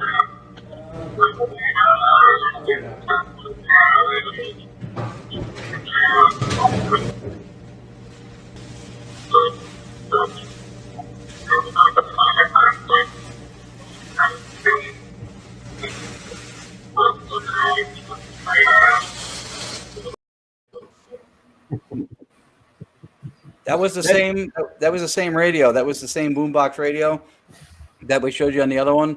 Yeah. Same setup. That was a direct radio voice, no sweeping, no ghost box. And we heard some of that in the moment, but when I listened to it back, I was kind of astounded at how much. It was 3 a.m. when they said 3 a.m. exactly 3 a.m. There was a gentleman there who had books. I think there was more of the clip too that had books that he had just released a second book. He didn't sign them. I had actually written a section for the book he asked me to write. I didn't sign anything. It says he didn't autograph the books. I mean, there was so much stuff that was relevant to what was going on. And we were just actually there we spent New Year's Eve at the Shanley Hotel. Where Kelly's owner's a friend of ours. It's a phenomenal location. So I appreciate you showing that one. That was not too long ago, and I love that place. Yeah, Let me ask a question here too, because for years and years and years and years, when we were still doing this as just a radio podcast, and we would do the Summer of Spirit Boxes, and this was the Shack Hack that I used at the time. Oh, awesome! That's still awesome. Still use it, but I think there's something of almost like when you find that pet and all of a sudden you guys bond. I think there's certain pieces of equipment too that there becomes some sort of a bond with that person who utilizes it, and absolutely certain recorders that I live by, certain recorders never worked for me. Absolutely. I started doing direct radio voice, influenced by Dr. Annabella Cordoza, who worked with Marcello Bacci. She worked with Robin Foy from the Skull Experiment. Ernst Sinkowski, the physicist from Germany, who coined the term ITC in the 1990s. And she runs direct radio voice sittings, and she'll run 3 different channels on shortwave radio that are barren of radio emissions. And one time she asked Spirit, why do you mostly come through this one radio? And they said, because that one's your favorite. Nice. Very simple answer. Yeah. We want to go to the next piece of evidence, or do you want to take a call, Ken? I'm going to go through these next 2 here. Okay. Because I've got about 7 to do. And these have to do with colors, which suggest to me when they are looking into our world, for lack of a better word. Well, actually, it's their world too, if you want to come right down to it. But colors, they can see colors, and I'm going to play these 2 kind of in rapid succession. One concerns the color of a beverage, and the other concerns the color of a shirt. So here's the first one. Can you see the color of my beverage or no?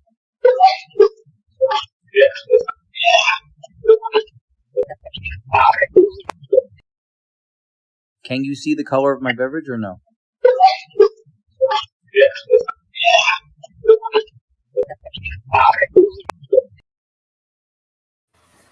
And indeed, the color is orange. Now we're going to go to Tony and his famous ghost shirt. What color shirt do I have on?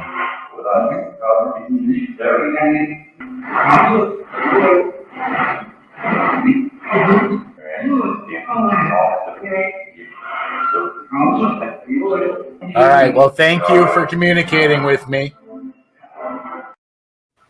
You look fine, Tony. Yeah. You look fine.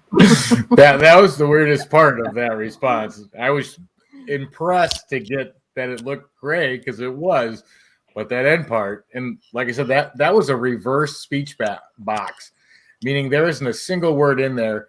It's 0.34 of a second of a syllable. There is no English words, let alone sentences, because I built the database at all in there. Okay. Well, I mean, like I say, with Cody and Satori, I have learned that not only can they see into this realm under a given condition, but the last time I was out with them, and this is a much longer story, they began to ask questions about the objects in the room that they weren't familiar with. Like balloons, for example. What is a balloon? Why is it floating? What do you do with it? It was mind-boggling, but I think it definitely pins this down, the idea that, yes, under those conditions, it's like, I can see colors, I can see you, I can see what you're wearing. You know, I wish it was as simple as just asking a question to the ether and the answer would come through, but we've got a little bit more work to do than that.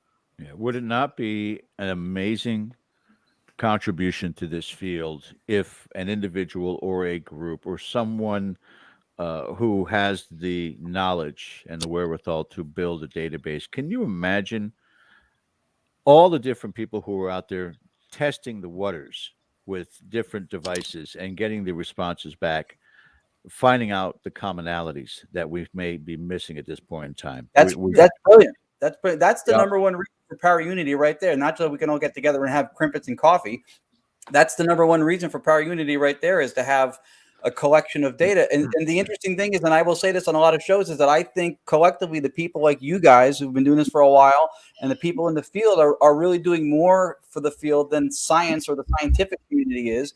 Because in science, you have theories and anecdotes that are fluid, like definitions. But if you look at the data that paranormal groups everywhere, different genders, different types of people, different countries that are collecting the attributes of the EVPs, the audible captures, the visual captures, the attributes of the evidence are identical in all these different places. And when you have stability of data, you have reliability of data, where you have greater efficiency of data. So I think that's huge. I think we're moving the field forward more just in that aspect alone. Well, science is not doing what science is supposed to do. Right. Well, some of it is. By its very definition. That's true. That's another thing too, that I always said that's a pitfall I think that a lot of people in the field fall into, is they define science like it's one guy. Like, when is science going to believe in this? It's like saying sex ed is a guy in school that just gets a lot of action. No, it's not. It's a subject matter. So there's a lot of people in science that are for this. The guy who came up with ITC was a physicist. So science, or being a scientist, does not mean that you're an all-knowing oracle. It means that you're a human being. You still have cognitive bias, and you still have empirical experience, and you still have your own belief system. So it doesn't mean that they're above those things and they're objective just because they're a scientist either. Well, we never had a development in the world of science without asking questions. Yes. And saying, what if? Yes. Without what if, we don't have science. We don't have microwaves. Before I get on to the next clip, I know we have a caller in queue. If he's still there, we're going to bring him on. We have Bobby in Louisiana. You're on Dead Air. Happy New Year. Happy New Year. Yeah. Happy New Year, Chris, Rathman, Ron, Ken, and George. I just want to let you know that both Entity Voices and Dead Air provides us with a great show and with great, excellent clips. Everything that you do is pretty darn awesome. And Bobby, thank you. So a thought came into my mind and this is about like Cherie, you've been gone for about 2 months because of work commitments, right? Right. Okay, and then I noticed that we don't have Andrea and we don't have Lourdes. Cherie, a thought that came to my mind is like, I was like, well, what did you do to Andrea and Lourdes Gonzales? And it's like this twist that came to mind. We had you were gone for about 2 months, and then you came back. We don't have Lourdes and Andrea. It's like a twist that came to mind, and that thought came to mind. Is like, what did you do with them? You magically come and do some voodoo with them to make them sick or something, or what? All right, Bobby, we're gonna ask the question. There's just a little bit of difficulty hearing you on your phone, so we're gonna let you go and have the panel answer that. But thank you for your call. Yeah, I believe the answer though is that Cherie had devoured the souls of the other two ladies. Yeah, that's the rumor. That was the work she was doing. Yes. Yeah. Okay. She caught both of them eating Doritos and drinking soda during the because nobody's doing lectures about that yet. That's why, George. There you go. Oh gosh. To Bobby's question, did anybody get much of that? I think she was basically asking what Cherie did, because Cherie hasn't been on for 2 months, and now Cherie's back, and everybody bails on Cherie. Audra and Lourdes aren't with us tonight, but more than 2 months, because first my mom passed away June, so I wasn't, on the show. That's right. Then work is going crazy. I work 13 hours every day, including weekends, so I can't do it on Mondays. Yeah. I suspect Cherie is CIA. Personally, myself, I can't. I'm prove part-time. That. I can't prove that. Cherie is Jason Bourne all over again. The jury's still out on that. Hey, you guys want to play another clip? I want to play another clip. Sure. Okay. I think this is from Chris. It is from. It's labeled rental. I won't stop. I'm caught. So I'm going to play the clip. Unless Chris, is this yours? You want to give us a little background on this? Yeah, that's mine. So when Audra and I originally, we lived in Phoenix for over 30 years. That's how we met Tony and Cherie and became a part of Entity Voices, which is now here in Charlotte, Southern Entities Paranormal, which is still Entity Voices, but we started a chapter over here since we moved. Anyway, when we got here, there's the East Coast, the history here compared to Arizona is just phenomenal, and the energy here is insane. And we were we had a rental in East Charlotte, and we kept hearing voices. Audra kept seeing things move. I swear to God, we were right in a doorway or a pathway of entities coming through, and I was sitting there one day, I was talking to Audra on the phone. This was about 3:00 in the afternoon. I was sitting in my office in the rental, and I heard the voices that we were hearing all the time. And I told Audra, and she said, well, get off the phone with me and do an EVP session. And the mail that we had been hearing, this is the response I got when I started asking questions. All right, let's hear it. Why do you keep coming in here?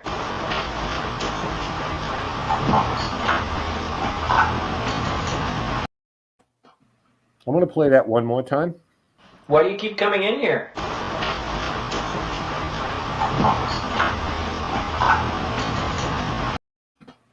Why do you keep... Now, the context of that thing, do you feel it's just kind of like, oops, they heard me? Yeah, I kind of feel like it was that, because it didn't seem like something that was there all the time. It just seemed like something that was passing through from time to time. Mm-hmm. I personally don't believe in the Hollywood theory that ghosts are trapped. I believe that ghosts come and go. God gave us free will. I believe they come and go as they please. I almost think that it was oh crap, he actually heard me and he caught me. Yeah, that's an interesting thing, because we might have talked about this on the show. difference between ghosts and spirits. That's just my own interpretation, where a ghost is a residual thing. Agreed. We use the word ghost because we could say corporeal entity, and everybody would look at us like, "What?" But we use the word ghost because when you say ghost, immediately people recognize, "Oh, I know what that is." But yeah, the difference, I think, when we're talking about a ghost, we're talking about an event that replays itself, a time slip, whatever. Agreed. You want to. Whereas a spirit, and I have seen this more and more and more in my life now, absolutely has free will. They are with their families. They don't feel cold. All of these things that we're learning as we go along. So I think that, yeah, that's the difference. What you have there is obviously someone who decided that, oh, I'm busted. Yeah, I'm busted. And to back up what you're saying, Ken, I completely agree with you. You know, me saying that I feel the energy, I believe that a residual is a mark in time from an extreme energy that took place at that location. And it's just repeating itself over and over again. It's something that's stuck there. It's an imprint, kind of like an EVP on a recording, to where an intelligent spirit, like we said, has the free will to come and go as they please. I agree with you 100%. I love the thing that Ken pointed out about the difference between ghost and spirit and why one would get used, because I think it's big that we define our field by the terminology and the jargon that we use, and if our vernacular is misleading, especially to those outside the field, I think then we kind of do ourselves a disservice too. For example, like one thing that you hear afterlife and life after death used interchangeably all the time, but I mean, in my opinion, an afterlife is more indicative of a realm or a destination, whereas life after death is more indicative of the continuation of our luminous essence or our soul. So I don't think they're necessarily the same thing, but defining things, at least amongst ourselves, I think is a big difference. Ken, I want to address a question from the chat for our guest tonight. And I'm going to compound that question. This is from Jeff Hilton. But do you believe that messages we get from spirits can be misinterpreted because of word meanings that have changed over time? And I'll have Ken address that with the terminology of cellar versus basement, something he just experienced with the kids. But also, is there a possibility of misinterpretation on some of this dialogue because we experience that nowadays with texts? What is your tonation with regards to this? Are you upset? Are you being sarcastic? Are you being realistic? And you know, it could easily be misinterpreted when it comes across from somebody you don't know in the spirit realm. Also, Ken, speak on the cellar basement thing, and then I would like you guys to respond to that. Can we, in an investigation, not being perfect beings, misinterpret? Ken? Yeah, I mean, it all comes down to the delivery system at the end of the day, which is why we say, like, we get an EVP, beg your pardon, where we have contractions said. Well, immediately that means to me that it can't be before a certain time. What George is referring to, again, I'll go back to Cody and Satori. They were at the farmhouse in Harrisville, Conjuring House. They were talking and referring to the basement and getting no responses back. And then as they got into a little bit more in terms of being conversant, they didn't know what they were talking about because it was known as a cellar. So linguistics, language, referrals, the evolution of language, and all the rest of those things do matter. You know, obviously they matter. It's like, I don't know what a basement is. No more than I know what vinyl siding is if I lived in 1862. True. We have to be cognizant of these things, or they'll teach us. Yeah. You know, if we pay attention. Do any or all of you feel that there are situations like that you have come across that even reviewing the evidence again or in hindsight, you know, they didn't understand because the terminology that we used or their explanation back was not what we expected? Case in point, that one right there, I would have interpreted with I can't stop, I'm caught. Could be I'm caught in a loop. I'm caught here. Not that you caught me, but I can't stop because I'm caught here in this location. So it is subject to interpretation, a lot of this, isn't it? Very much so. Absolutely. And that's why we talk about when you go into a location, I like to focus on knowing the history of the location, because a lot of people will go into a location and go, I have a digital recorder in my hand. If you talk to me, I can record your voice. Well, in that 1830s plantation home, that 1830s farmer is not going to know what the hell this is. So how do you get an educated response from an intelligent spirit when you're not giving them something to go off of? The caveat to that, Chris, would be if you've been at a place multiple times, I would imagine. Mm-hmm. Right. And because we've had instances in our past where I am firmly convinced through language, through recordings, that the entities there are starting to refer to things as we would now, that they had no knowledge of, they didn't exist, and then suddenly they're using the terminology. So that Right. I don't take issue with what I absolutely agree with it. I think these things have to be explained, unless you passed away in 2014, right, or something. You know, right. then it's a given. But the more you go back to a place, I believe that there is an ability to learn. And you're both sort of assimilating into each other's culture. Correct. For lack of a better word. But that's also a great example of intelligent evidence. Yes. Is when the spirits that you're communicating with actually learn the devices that you're communicating with, and they actually start communicating back in the same terms. That is fantastic, and fantastic evidence to capture. That is phenomenal. Yeah, because now you're having dialogue. Oh yeah. Right. Much, you know. Well, even on the reverse side of that, when they didn't know what a basement was, they knew it as a cellar. Even that dialogue shows additional information about what's happening from one realm to the other, or one side to the other. That is just as fascinating. Yeah, they literally had to explain what it was they were talking about. Basement. Didn't understand. And finally, I guess it was, do you know what a basement is? And they got knocked. No. So they literally had to say that what's underneath us and describe it. Oh, it's a cellar. Yeah. Wow. And it absolutely was back then. Right. I think that's a brilliant question to have asked by the guy who submitted that question just now. Because the observer effect and us being interpreters of evidence or experiences is always going to be a factor in what we get. In assessing that too, one of the things I find fascinating too is if you, in any way, this is another monkey wrench in this, to ascribe to the collective consciousness theory, then they may, once they're in the realm of spirit, have access to knowledge, of things like that did not exist at the time they were alive. Yes. And if you look at contextually to correct basement from cellar, if you had no concept of what basement was at all, you wouldn't be able to switch the script, so to speak, flip the script to using the other term unless you knew what they were referring to. Right. So there is some kind of a contextual connection there. And it is interpretive. It's difficult with what we do because human communication is 55% physiological. Tonality is like 33%. And then the choice of vocabulary words is maybe around 12%, give or take. So you lose, like you were saying, when it's text or something. You also have the possibility of, if you use a word, like somebody who has something for sale is a seller, but it's spelled different. So when you're listening to it audibly, it could be it's the same sounding word.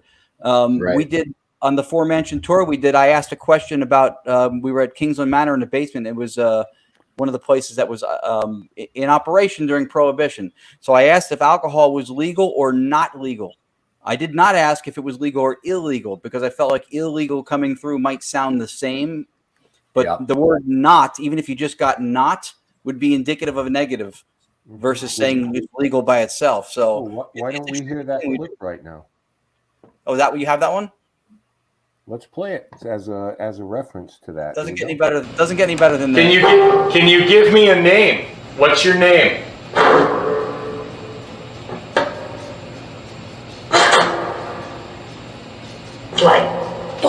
Dwight.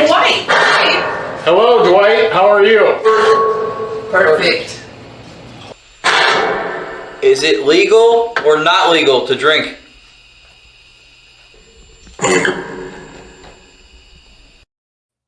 Cool. That was very clear. Very clear. Yeah. That was cool. Just for the people watching, by the way, too, Tony brought that Prevox. He talked about how he built the other device. That device worked. So when he says he builds stuff, he builds good stuff. that thing crushed it the whole tour. It was phenomenal. Yeah. Oh, and as a public service message to investigators out there, stop using the word cool, because we just said cool. Stop using the word cool when you're trying to contact spirits. It's like, yeah, that would be really cool. It's like they don't know what you're talking about. Unless they passed away, unless you're talking to the Fonz or something like that. Right. It's like, I guarantee you that Abe Lincoln doesn't know what cool means. Or dude. Other than atmosphere. Or dude. Dude. If you asked for something cool and it was followed by a cold spot. I couldn't ask for a better segue. Also, I wanted to do this with the remaining time. We've got about 8 minutes here, 7 minutes, but talking about the familiarity part of it. I have tomorrow night. Ken has tomorrow off where he can be in the chat room and torment us like Cody and Satori. But I've been invited. And I have the privilege of joining Entity Voices Paranormal Investigations tomorrow night show, along with the owner of the Rolling Hills Asylum, Sharon Coyle. And what we're going to be talking about is, and I'm going to say this, screw Ghost Adventures when they said, this is the first time we've ever done multiple location spirit box session. We did it before them. Sharon Coyle and I did it before them. And the results are unbelievable, and how this all really kind of came together, and it'll be told in the story tomorrow, is the passing of one of my team members. And I'll send you a picture, Tony, so we can use that tomorrow too, of Amanda. All right. And Amanda showing the spirits at Rolling Hills Asylum how to use this Frank's box that Sharon had been bestowed upon by Frank Sumption. So I mean, we're looking at this point in time of really having a great time talking about this story, playing the evidence, and letting you guys get a chance to hear that tomorrow night. That's 9 p.m.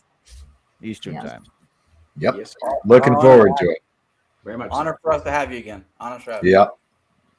Yeah, it's really great. And it's just going to be a first time having Sharon Coyle on, or has she been on before? No, this will be the first time. So this will be great stuff. We are really looking forward to this one. Oh, well, she's very she's very mellow. She doesn't speak much, you know.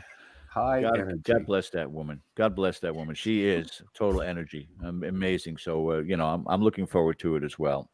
Awesome. But Ken, do we have any more evidence before we run out of time? I got a couple of more clips here. I don't know who the hell KD Stafford is, but somebody does say hello to them right here. And here's the deal. Can you say hello to Katie Stafford?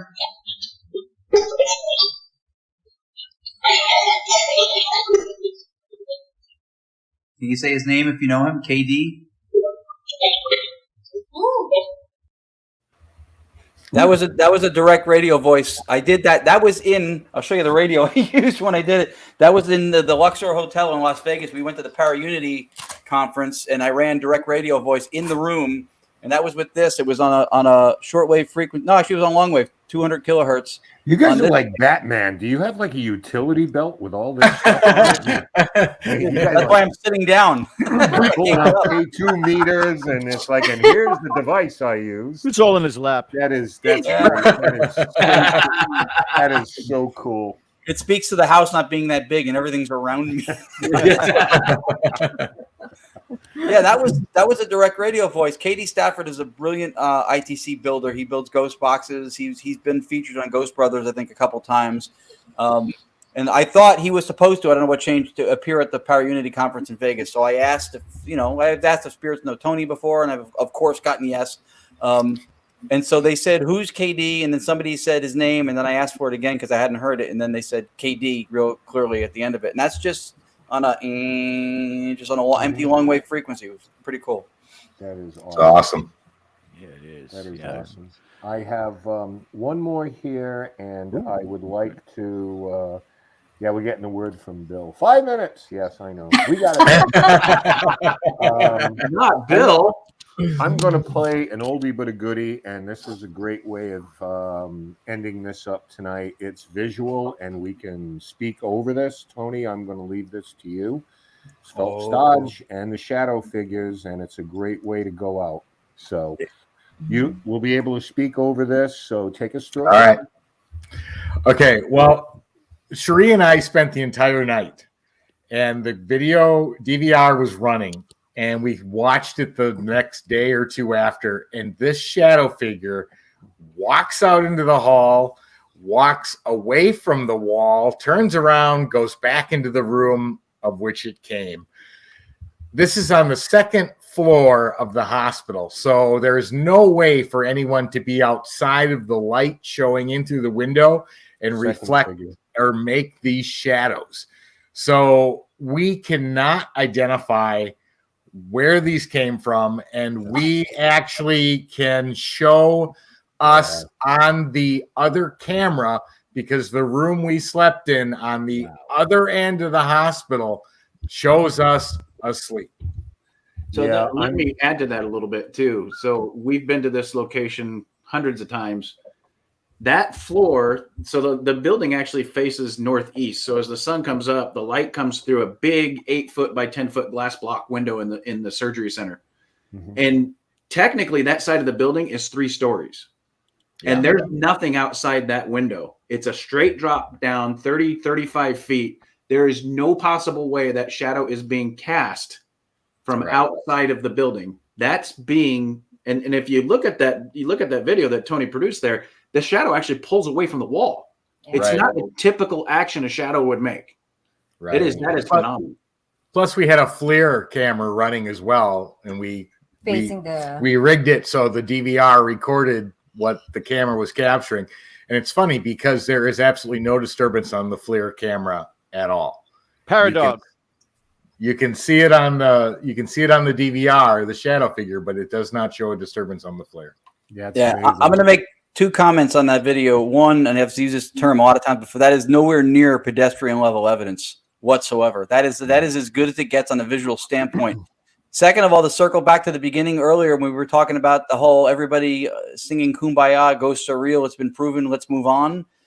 That kind of stuff that Tony just shared, if that stuff is not swaying the numbers in rapid form, then you got to take a hard look at what the opposition or what you're trying to convert is, because that's extremely compelling coming from investigators with integrity, with experience, with knowledge, and using sophisticated equipment. That's top shelf stuff.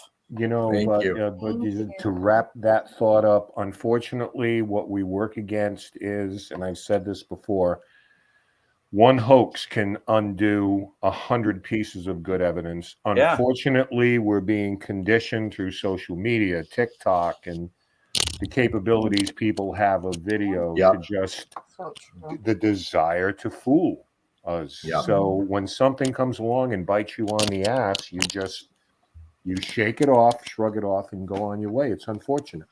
Perfectly put. I agree. Yeah, we're up against the clock also. So I want to thank our very special guests tonight, Entity Voices Paranormal Investigations. Yay. You'll catch them tomorrow night at 9 p.m. Eastern. Don't hang up, guys. We want to stick around for a second. But for everybody else, thank you for joining us. We'll see you again next week. Until then, have a safe, prosperous new year. Take care. Be good.